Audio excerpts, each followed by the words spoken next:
하나님께서 오늘 우리들에게 주시는 말씀은 우리 신약성경 11면 마태복음 8장 1절에서 4절의 말씀입니다. 신약성경 11면 마태복음 8장 1절에서 4절의 말씀을 제가 봉독합니다. 하나님의 말씀을 경청하시기 바랍니다. 예수께서 산에서 내려오시니 수많은 무리가 따르니라. 한 나병 환자가 나와 절하며 이르되 주여 원하시면 저를 깨끗하게 하실 수 있나이다 하거늘 예수께서 손을 내밀어 그에게 대시며 이르시되 내가 원하노니 깨끗함을 받으라 하시니 즉시 그의 나병이 깨끗하여진지라. 예수께서 이르시되 삼가 아무에게도 이르지 말고 다만 가서 제사장에게 내 몸을 보이고 모세가 명한 예물을 드려 그들에게 입증하라 하시니라. 아멘. 자, 오늘 본문의 말씀인 마태복음 8장은 마태복음 5장과 6장과 7장하고 연결이 되는 말씀이기 때문에 우리가 5장, 6장, 7장의 말씀을 이미 다 생각을 했지만은 다시 한번 확인을 하고 오늘 본문의 말씀을 생각하겠습니다. 자, 마태복음 5장 1절과 2절은 이렇게 시작이 됩니다. 예수께서 무리를 보시고 산에 올라가 앉으시니 제자들이 나온지라. 입을 열어 가르쳐 이르시되. 이렇게 시작된 예수님의 가르침은 마태복음 7장에서 끝이 납니다. 마태복음 5장부터 시작된 이 예수님의 말씀을 가르쳐서 흔히 산상보훈 또는 산상수훈이라고 얘기합니다. 중요한 것은 왜 하필 예수님이 이 산상수훈과 이 산상보훈을 가르치실 때 산에 올라가셔서 가르치셨을까 하는 것입니다. 산에서 가르치시면 훨씬 더 학습 효과가 크고 또 사람들이 배우기가 더 용이하기 때문일까? 그런데 그렇지는 않은 것 같아요. 왜냐하면 예수님이 이 외에도 하나님의 말씀을 많이 전하시고 또 가르치셨지만은 항상 산에서 가르치신 것은 아니거든요. 그렇다면 왜 예수님께서 이 산상수훈을 가르칠 때는 산 위에 올라가셔서 가르치셨을까? 아마도 예수님은 모세를 생각하셨던 것 같아요. 모세가 시내산에 올라가서 하나님의 율법을 받습니다. 그리고 산에 내려와서 하나님의 백성들에게, 이스라엘 백성들에게 자기가 받아온 그 율법의 내용을 가르치죠. 그 율법의 내용의 요지는 간단합니다. 자, 하나님께 특별히 선택을 받은 하나님의 선민들은 이방인들처럼 살아서는 안 된다는 거예요. 하나님의 백성들은 하나님의 백성들처럼 살아야 된다. 그러면 어떻게 사는 것이 하나님의 백성처럼 사는 것입니까? 그 내용이 다 율법에 있는 것이죠. 그래서 율법을 배워야 되는 것이고 또 율법이 가르치는 대로 그렇게 지키고 살아야 되는 것입니다. 자, 그런데 예수님이 이 땅에 오셔서 처음으로 외치셨던 메시지가 무엇인지 다 기억하시죠? 회개하라, 천국이 가까이 왔느니라. 다른 말로 하면 회개하라, 하나님의 나라가 가까이 왔느니라. 여기서 말하는 천국과 하나님의 나라는 우리가 죽어서 가게 되는 천당을 말하는 게 아니에요. 하나님의 통치, 하나님의 다스림을 얘기하는 것입니다. 자, 하나님이 인간의 몸을 입고 이 땅에 오셨다는 것은 이미 이 땅에 오신 그날부터 하나님의 통치와 다스림이 이 땅에 시작이 되었다는 것입니다. 여기서 중요한 것은 하나님의 통치와 다스림이 시작된 이 영역 안에 들어올 수 있어야지만 하나님 나라의 시민이 될 수 있고 하나님 나라의 백성이 될 수 있다는 거예요. 주님이 그것을 초청하는 것입니다. 그런데 예수님의 이런 말씀은 지금까지 이스라엘 백성들이 가르침을 받았거나 또 배웠던 내용하고는 전혀 다른 얘기예요. 그들은 배우기를 아브라함의 자손으로 태어나서 할례를 받고 그리고 율법을 지키고 살면 다 하나님의 백성들이라고 생각했는데 예수님은 이제는 아브라함의 자손으로 태어나는 것은 아무 상관이 없다. 뭐 할례를 받든지 안 받든지 그것도 문제가 될 게 없다. 중요한 것은 하나님의 통치와 다스림 속에 들어와야만, 그 영역 안으로 들어와야만 하나님 나라의 시민이 될 수 있고 하나님 백성이 될 수 있다. 그러니까 이제 묻는 거죠. 구약의 하나님의 백성들은 하나님의 백성들처럼 살기 위해서 율법을 지키고 율법을 배우며 살았는데, 그러면 예수님이 말씀하시는 새로운 나라, 하나님의 통치와 다스림이 있는 그 하나님 나라의 시민이 되면 어떻게 살아야 되는 것입니까? 그게 바로 예수님께서 마태복음 5장에서 7장까지 가르치셨던 산상보훈의 내용이에요. 그래서 예수님이 그 산상보훈의 결론으로 내 말을 듣고 행하는 자는 반석 위에 집을 지은 자처럼 지혜로운 자요, 내 말을 듣고 행치 않는 자는 모래 위에 집을 지은 어리석은 사람 같다. 그렇게 산상보훈을 끝내게 되는 것입니다. 자, 중요한 것은 오늘 본문 마태복음 8장 1절입니다. 같이 한번 읽겠습니다. 시작. 예수께서 산에서 내려오시니 수많은 무리가 따르니라. 자, 언뜻 생각하기에는 이제 산 위에서 가르칠 거 다 가르쳤으니까 뭐 이제 더 가르칠 게 없으니까 예수님이 산에서 내려오셨다. 물론 그런 의미가 없는 건 아니에요. 그러나 특별히 예수님이 산 위로 내려오셨다고 하는 것은 그런 의미만을 담고 있는 게 아닙니다. 산 위에서 가르치셨던 그 하나님의 나라, 그 나라를 이제 예수님이 이곳저곳을 다니시면서 그 나라를 확장시키시고 많은 사람들에게 그 나라로 들어오라 하고 초청하시기 위해서 이제 본격적으로 그 일을 하시려고 산 아래로 내려오신 거예요. 또 다른 면으로 보면 그러면 그 하나님의 나라를 가져오셨다고 말하는 그분은 도대체 누구며 그 하나님의 나라를 초청하는 그분은 도대체 누구냐? 그것은 메시아가 아니면 아무도 그렇게 할 수 있는 사람이 없다. 그러니까 누가 메시아라는 거예요? 예수님이 메시아다. 이것을 이제 사람들에게 드러내기 시작하시는 거예요. 그 일을 하기 위해서 산에서 내려오셨는데, 산에서 내려오자마자 예수님이 만났던 중요한 사람, 중요한 문제가 한 가지 있었습니다. 마태복음 8장 2절에서 3절입니다. 같이 한번 읽겠습니다. 시작. 한 나병 환자가 나와 절하며 이르되 주여 원하시면 저를 깨끗하게 하실 수 있나이다 하거늘 예수께서 손을 내밀어 그에게 대시며 이르시되 내가 원하노니 깨끗함을 받으라 하시니 즉시 그의 나병이 깨끗하여진지다. 자, 예수님이 산에서 내려오자마자 첫 번째 만난 사람이 누구예요? 나병 환자였어요. 예수님께서 이제 본격적으로 하나님의 나라를 확장하기 위해서 산에서 내려오셨는데, 내려오시자마자 예수님이 처음으로 만났던 문제가 나병이라고 하는 문제에 부딪히게 됩니다. 자, 나병이라고 하는 것은 옛날에 문둥병이라고도 그랬고 요즘에는 한생병이라고 이렇게 통일을 했어요. 그렇지만 성경에는 나병이라고 기록되어 있기 때문에 제가 말씀을 전할 때는 그냥 나병이라고 하겠습니다. 나병이라고 하는 것은 우리가 잘 아는 것처럼 나균에 의해서 전염되는 병이에요. 근데 예수님 당시만 하더라도 병이 전염된다는 개념이 없었어요. 그래서 하나님이 뭐라고 말씀하시냐면 나병은 전염되는 병이기 때문에 그 나병에 걸린 사람들하고 접촉을 하거나 가까이 해서는 안 된다, 그렇게 말씀하지 않고 나병은 부정한 병이기 때문에 그와 접촉을 하게 되면 너도 부정해지니까 가까이 하지 말라. 그래서 나병 환자들은 어쩔 수 없이 격리를 시켰어요. 자, 이스라엘 백성들에게 부정하게 된다고 하는 의미가 뭐냐? 일단 부정하게 되면 하나님의 성전에 들어갈 수도 없고 제사를 드릴 수도 없습니다.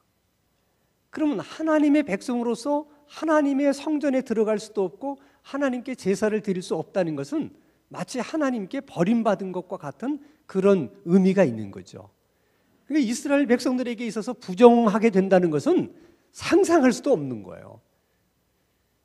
그렇기 때문에 나병 환자에 대해서 어떤 생각들이 있겠습니까? 저 사람 때문에 내가 만약에 부정하게 돼서 내가 하나님의 성전에 들어가지 못하면 안 되지. 그러니까 일단은 나병 환자들에 대해서 좋은 생각을 가질 수 있다 없다? 없어요. 게다가 나병이라고 하는 것은요, 뭐 이렇게 병이 진행되면서 뭐 손가락도 빠지고 뭐 이렇게 코도 뭐 이렇게 뭉그러지고 하기 때문에 자신이 보더라도 굉장히 혐오스러워요. 다른 사람이 볼 때는 더 말할 것도 없죠. 그러니까 불치의 병인데다가 격리돼서 살아야 돼요. 누구하고 살아요? 자기들하고 똑같은 병에 걸린 사람들끼리 그냥 사는 거예요. 그러니까 여러분, 고침받을 수 있는 기회가 있겠어요? 없는 거죠. 그러니까 그렇게 살다가 죽어야 됩니다. 게다가 이스라엘 백성들의 생각 속에는 나병은 특별히 하나님 앞에 저주받은 병이다, 이런 생각들이 있었어요. 그게 나병 환자를 보면 얼마나 지은 죄가 많으면 하나님 앞에 저런 저주를 받아서 저런 나병이 생겼겠느냐, 이런 시각으로 바라보니까 똑같은 병에 걸렸더라도, 똑같은 부정한 병이라 할지라도 나병 환자들은 타인에게서, 아니 가족들에게도 조차 눈꼽만큼의 동정도 받을 수가 없는 거예요. 그러니까 얼마나 불쌍합니까? 그것은 여러분, 예수님 당시의 나병 환자들만 그런 게 아니었어요. 우리나라는 지금은 공식적으로 나병 환자가 이렇게 발생하는 것이 없다고 그래요. 이제 나병균이 뭐 다 사라졌는지 새로운 나병 환자가 이제 생기지 않는다고 그럽니다. 참 다행스러운 일이에요. 근데 예전에는 우리나라도 나병 환자들이 많이 있었어요. 그래서 제가 어린 시절 들었던 얘기가 지금도 생생한데, 나병 환자들이 그 나병을 낫기 위해서는 어린아이의 간을 먹으면 나병 환자 그 병이 낫는다, 이런 소문이 파다하게 떠돌아서 이 나병 환자들이 여기저기 다니면서 어린아이들을 유괴해 간다, 그러니까 조심해야 된다, 이런 얘기들이 있었어요. 도대체 누가 그런 이야기를 퍼뜨리기 시작했는지는 모르겠지만은 얼마나 그 나병 환자들의 그 상태가 절박했으면, 어떻게 보면 그렇게 해서라도 내가 나을 수만 있다면, 어떤 그런 나병 환자들만의 그 절박한 마음이 그런 식으로 막 와전이 됐던 것 같아요. 그러니까 이렇게 고통스러운 이 병이 나병이거든요. 근데 오늘 본문에 보면 바로 그 나병 환자가 예수님과 만나는 장면이 나와요. 근데 예수님께서 산에서 내려오셨을 때 그 나병 환자가 예수님에게 이제 절하면서 이제 자기의 어려운 사정을 얘기합니다. 그걸 보면 우연한 만남은 아니었던 것 같아요. 다시 말하면 예수님이 산에서 내려오는 그 시간에 나병 환자가 지나가다가 아주 우연치 않게 예수님을 만나서 뭐 그런 일이 일어났다, 이렇게 생각하기에는 확률적으로 참 생각하기 어려운 거죠. 그랬다면 이 나병 환자는 예수님을 산에서 내려올 때까지 어떻게 기다렸다는 거죠. 우리가 그렇게 생각할 수 있는 이유가 뭐냐? 2절 말씀을 보세요. 같이 한번 읽겠습니다. 시작.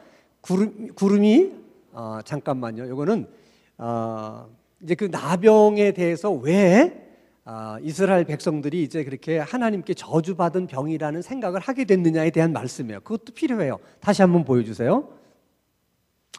자, 구름이 장막 위에서 떠나갔고 미리암은 나병에 걸려 눈과 같더라. 아론이 미리암을 본즉 나병에 걸렸는지라. 그러니까 미리암이 모세를 비방했죠. 그러니까 하나님의 권위자를 비방했다고 하는 이유 때문에 하나님이 미리암을 심판하신 거예요.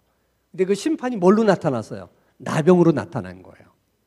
자, 역대하 26장 19절 말씀도 봅니다. 우시야가 손으로 향로를 잡고 분향하려 하다가 화를 내니 그가 제사장에게 화를 낼 때에 여호와의 전 안 향단곁 제사장들 앞에서 그의 이마에 뭐가 생겨요? 나병이 생겨요. 근데 이 우시야 왕이 잘한 일도 많은데 굉장히 교만했어요.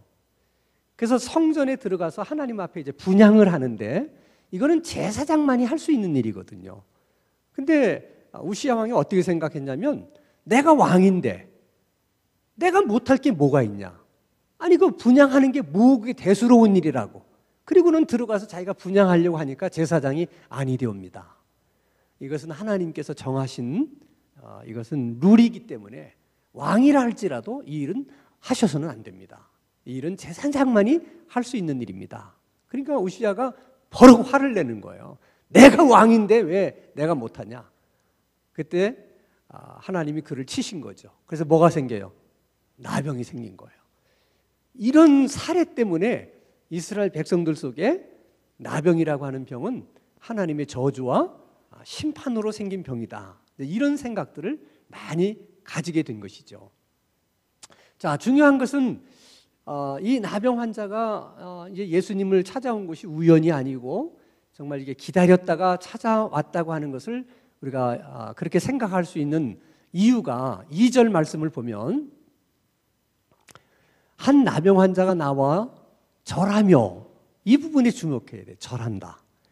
여러분 10계명 2계명에 보면 너희들은 어떤 신상도 만들지 말고 그 앞에 절하지 말라 하는 게 두 번째 계명이에요.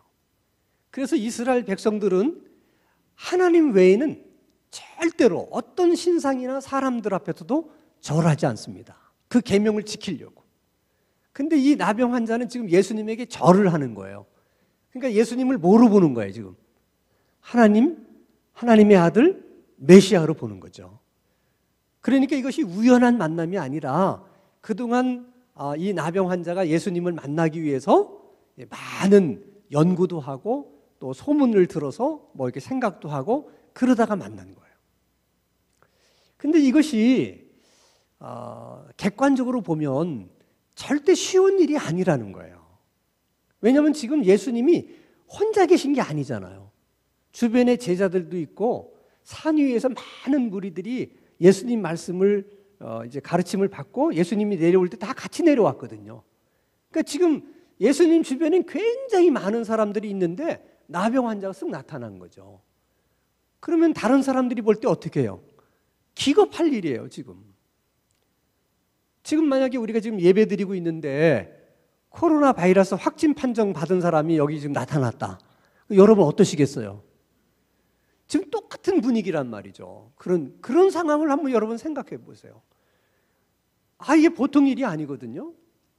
그래서 이 나병 환자들에 대해서 대하는 태도는 가까이 가지도 못해요. 가까이 가서 막 뭐 얘기하다가 이게 부정해지면 안 되잖아요. 그러니까 멀리서 막 욕을 합니다. 너희들이 사는 곳으로 가라. 너희들이 사는 동네로 가라. 어디라고 여기 나타났느냐. 그래도 예를 들어서 도망을 안 가면 돌을 들어서 어떻게 해요? 집어 던지는 거예요. 가라고.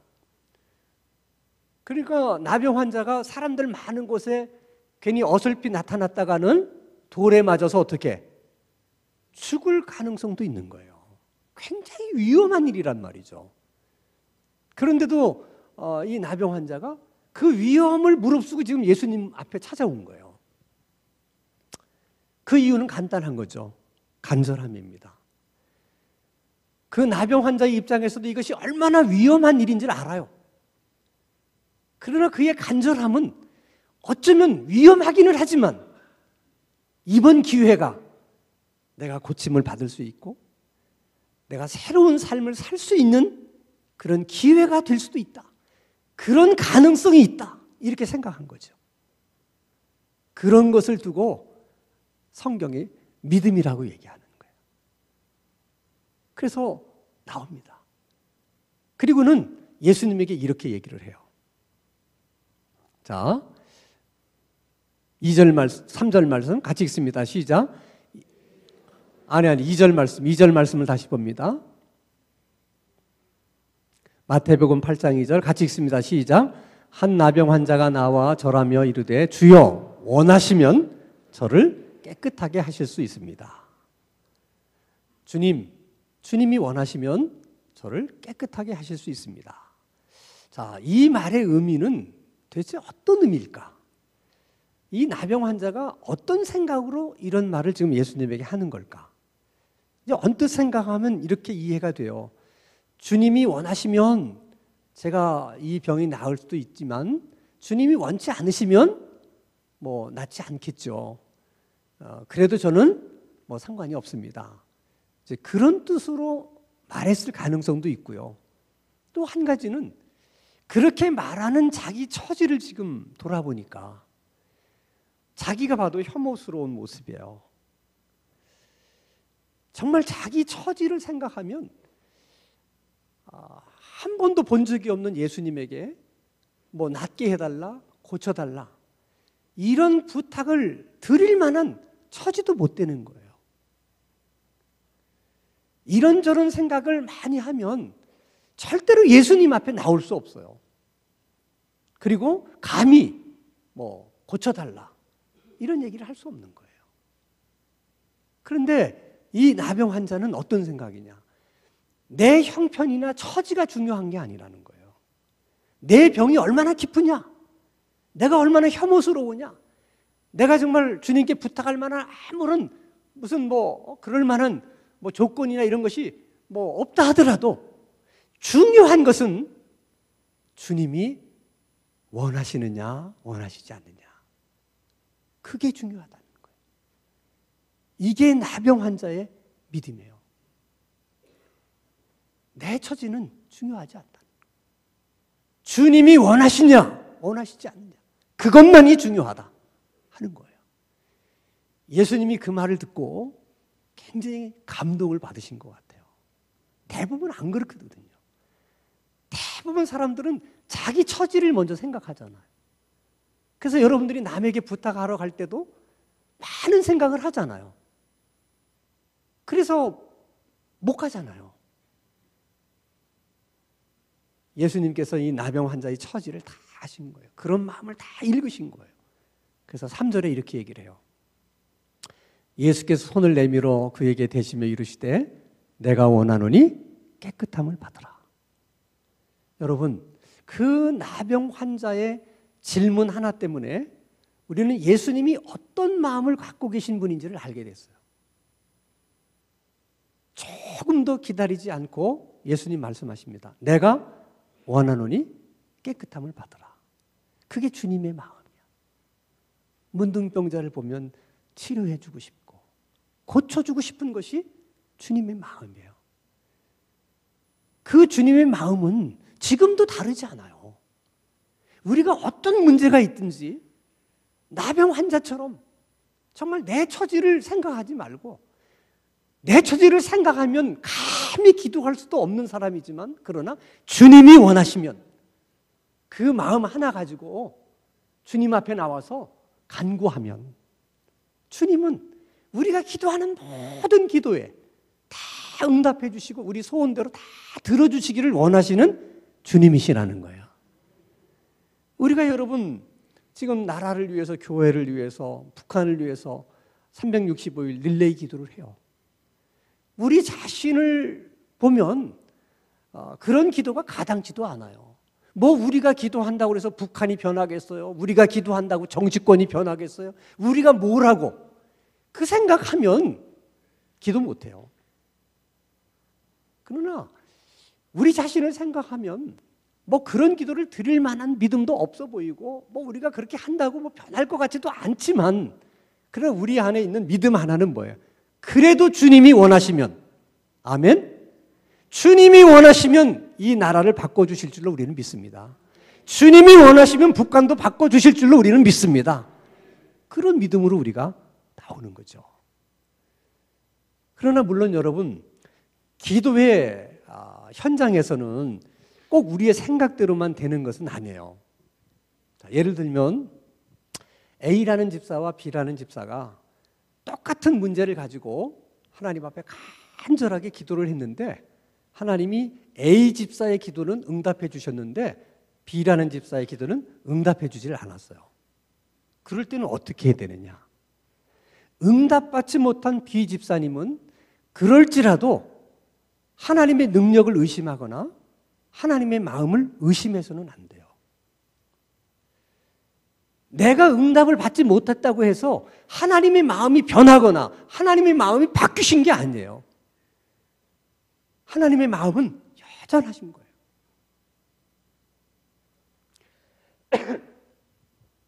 자, 그러면 여러분, 항상 우리는 우리 입장에서 생각하는 경향이 너무 많아요. 그러나 때로는 좀 하나님 입장에서 생각할 필요도 있어요. 자, 그럼 여러분 하나님 입장에서 한번 생각해 보십시다. A라는 집사와 B라는 집사가 똑같이 기도를 했는데 하나님이 A라는 집사의 기도에도 응답하시고 B라는 집사의 기도에도 응답하시는 경우 하나하고 A 집사의 기도에는 응답하셨는데 B라는 집사의 기도는 응답하지 않으신 경우하고 그 두 경우 중에서 하나님에게는 어떤 것이 더 쉽겠습니까? 생각해 보세요.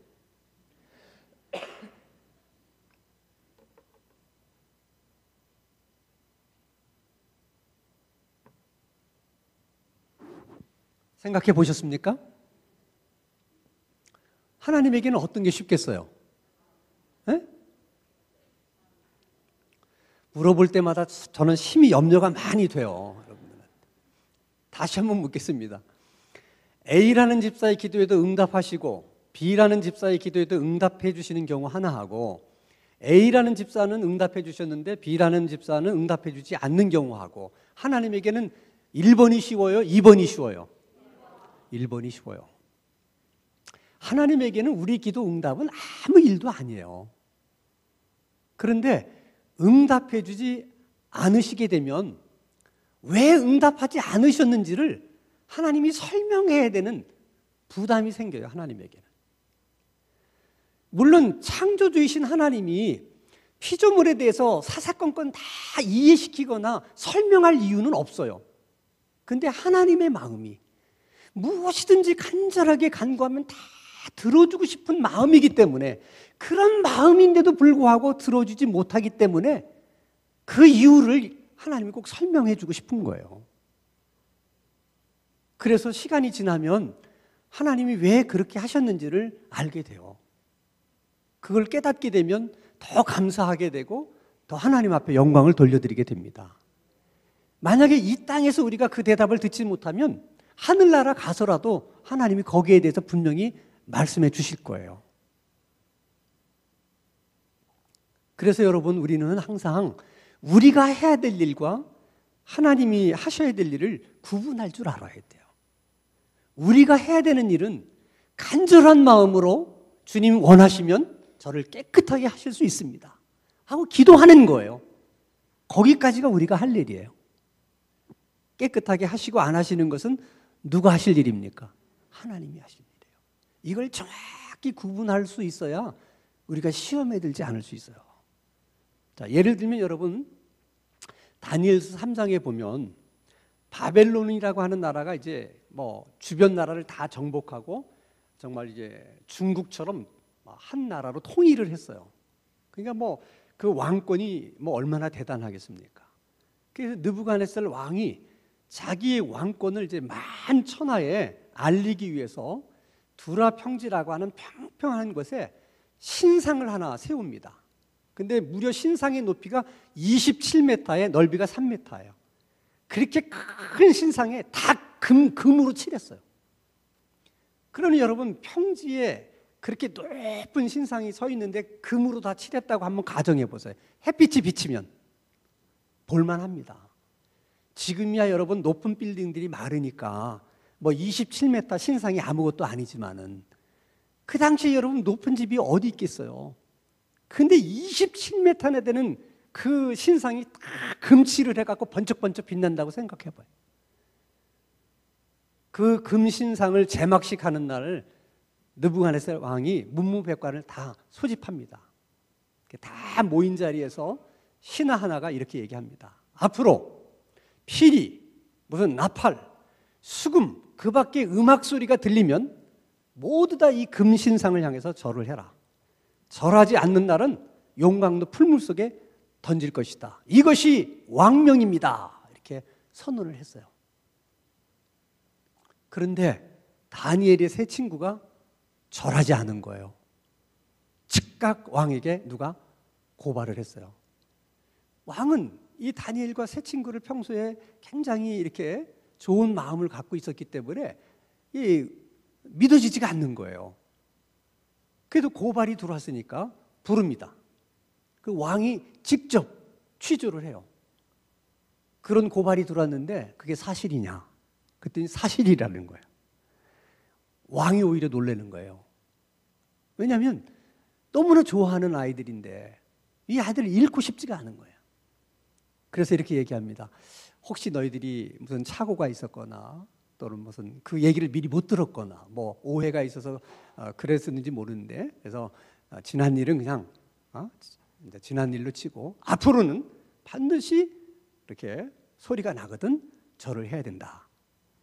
만약 그렇게 하지 않으면 할 수 없이 내가 너희들을 용광로 풀물 속에 던질 수밖에 없는데 어떤 신이 나로부터 너희들을 구원해 주겠느냐 하는 얘기합니다.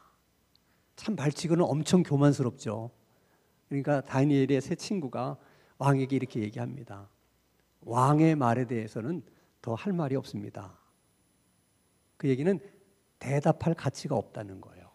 그러면서 그들이 이런 고백을 합니다. 다니엘 3장 17절, 왕이여 우리가 섬기는 하나님이 계시다면 우리를 맹렬히 타는 풀무 가운데서 능히 건져내시겠고 왕의 손에서도 건져내시리이다. 우리는 이렇게 믿습니다. 우리 하나님은 이런 하나님입니다. 고백하는 거죠. 18절에 그런데 그렇게 하지 아니하실지라도 왕이여 우리가 왕의 신들을 섬기지도 아니하고 왕이 세우신 금신상에 절하지도 아니할 줄을 아옵소서. 우리가 해야 될 일은, 우리가 믿는 하나님은 반드시 왕의 손에서 구원해 주시는 하나님이라고 우리는 믿습니다. 그게 다니엘의 친구들이 할 수 있는 일이었어요. 구해주고 안 구해주는 것은 누구의 일이에요? 하나님의 일이에요.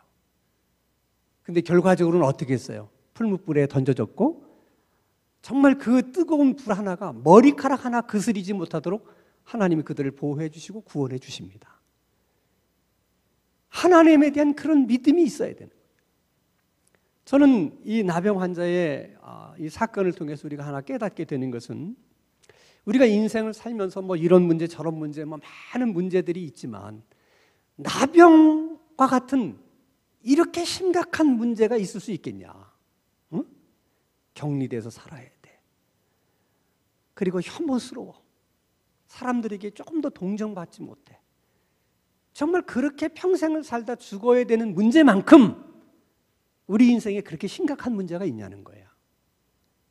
근데 이 나병 환자는 그런 심각한 문제가 있었음에도 불구하고 그 문제를 들고 예수님을 찾아와서 예수님께 간청했을 때 그 문제가 해결이 됐다는 거예요. 그래서 그 사건을 기준으로 보면 우리들에게도 많은 문제들이 있어요. 그게 다 문제예요. 여러분 얘기하면 다 문제입니다. 그러나 실제로 그보다 더 중요한 문제는 그 문제를 가지고 예수님 앞에 나오지 않는다는 거예요. 그게 우리에겐 더 큰 문제예요. 그게 그렇게 쉽지가 않은 거야. 두 번째는 어떻게 해서 떠밀려서 겨우겨우 주님 앞에 나오기는 했는데 이 나병 환자처럼 그런 간절한 마음으로 간청하지를 못한다는 거예요. 여러분, 오늘 우리들이 많은 문제들이 있는데 여러분 그 문제에 너무 집착하지 마세요. 정말 우리들에게 필요한 것은 이 나병 환자 같은 간절함이에요. 그리고 어떻게든 이 문제를 가지고 주님을 만나야 되겠다. 주님 만나서 나의 이 간절함을 내가 주님께 아뢰야 되겠다 하는 그런 마음이 정말 우리들에게는 중요한 것입니다. 주님의 마음이 지금이나 오늘이나 여전히 동일하신 마음이라면 우리들이 정말 어떤 문제든지 간절한 마음으로 주님 앞에 나가서 주님 원하시면 이 문제 해결받을 줄 믿습니다. 말을 하게 될 때 왜 주님이 해결해 주지 않으시겠습니까? 내가 원하노니 깨끗함을 받으라. 주님의 이 귀한 음성을 우리도 들을 수 있게 되기를 주님의 이름으로 축원합니다. 거룩하신 하나님 아버지, 우리들의 마음속에도 나병 환자처럼 간절함이 있게 해주시고 주님이 원하시면 저를 깨끗하게 하실 수 있습니다. 그런 믿음도 허락해 주옵소서.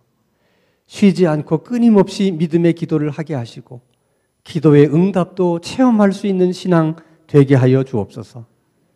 내가 원하노니 깨끗함을 받으라. 주님의 그 음성을 우리들에게도 들려 주시옵소서. 예수님 이름으로 기도하옵나이다. 아멘.